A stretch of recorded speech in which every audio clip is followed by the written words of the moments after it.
बहुत कम लोगों को पता है जब हम ठाकुर जी को चंदन लेपन करते हैं, वो चंदन लगाते वक्त हमें कौन सा मंत्र बोलना चाहिए। देखिए, आप ध्यान से सुने।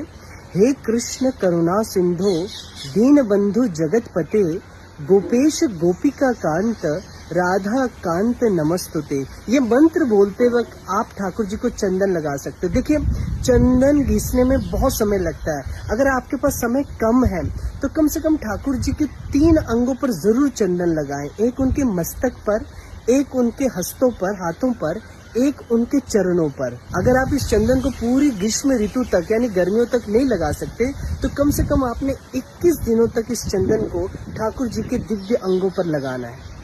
बहुत कम लोगों को पता है जब हम ठाकुर जी को चंदन लेपन करते हैं, वो चंदन लगाते वक्त हमें कौन सा मंत्र बोलना चाहिए। देखिए, आप ध्यान से सुने।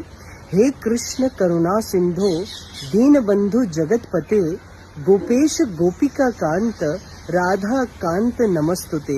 ये मंत्र बोलते वक्त आप ठाकुर जी को चंदन लगा सकते हो। देखिए, चंदन घिसने में बहुत समय लगता है। अगर आपके पास समय कम है तो कम से कम ठाकुर जी के 3 अंगों पर जरूर चंदन लगाएं। एक उनके मस्तक पर, एक उनके हस्तों पर, हाथों पर, एक उनके चरणों पर। अगर आप इस चंदन को पूरी ग्रीष्म ऋतु तक यानी गर्मियों तक नहीं लगा सकते तो कम से कम आपने 21 दिनों तक इस चंदन को ठाकुर जी के दिव्य अंगों पर लगाना है।